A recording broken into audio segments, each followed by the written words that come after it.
பாவம், அவர் அனுபவமே இல்லாதவர். முதல்ல வீட்டிலேருந்து வெளியே வரணும். திரிஷாவிட்டிருந்து முதல்ல வெளியே வந்தால் தான் முதல்ல எல்லாமே நடக்க முடியும். இவர் அதாவது குடும்பத்தோடு நல்ல உறவு வைக்கணும், நல்ல தலைவர்கள் வழி நடத்தின இயக்கத்தை நல்ல முறையில் சொல்லணும். முதல்ல இதுல இருந்து வெளி வரணும். முதல்ல வீட்டுல இருந்து வெளி வந்தாதான் பதிவு பண்றாரு. விஜய் அதாவது விஜய்க்கு திமுக தான் போட்டி, மற்றவங்க எல்லாம் மக்களால் தெரிவு செய்யப்பட்டவங்க. கூட களத்துல வந்து திமுக மட்டும் தான் இருக்கு, அதனால நாங்க திமுக மட்டும் தான் பேசுவோம்.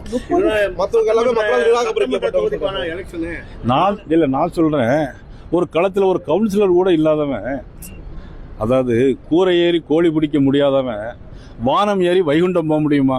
இதுதான் விஜய்க்கு பதில். கூரை ஏறி கோழி பிடிக்க முடியாதவன் வானம் ஏறி வைகுண்டம் போக முடியுமா? ஒரு காலம் முடியாது. 2 வருஷத்துல வந்துருச்சு எனக்கு அப்படின்றத சொல்றாரு சார். அனுபவத்தில் பார்க்கணும். உங்களுக்கு சட்டியில் இருந்தால் தானே அகப்பையில் வரும். உங்களுக்கு இதெல்லாம் இப்படி சார் 32% வாக்கு இருக்குன்னு தான் ஒரு நடிகர்னால சொல்ல முடியுமா? முதல்ல குடும்பத்திலிருந்து வீட்டில இருந்து வெளியே வரணும் சார்.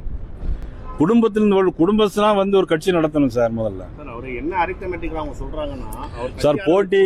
இங்க பாருங்க, நான் அவரை பத்தி எல்லாம் பேசுறேன். ஏன்னா அவர் ஆளே கிடையாது எனக்கு. கூட்டமா இருக்கு சார். கூட்டம் இருந்தா என்ன சார்? ஓட்டு வேண்டாமா சார்? விஜயகாந்த் கூடாத கூட்டமா? ஓட்டு வேண்டாமா சார்? நம்பிக்கை. நானும் இப்ப அங்க பாருங்க, நானும் அனுமதி ஆஞ்சநேயர் மாதிரி இந்த மலையை தாண்டுன்னு சொல்லலாம். நம்பிக்கை தான். முடியுமா சார் அது?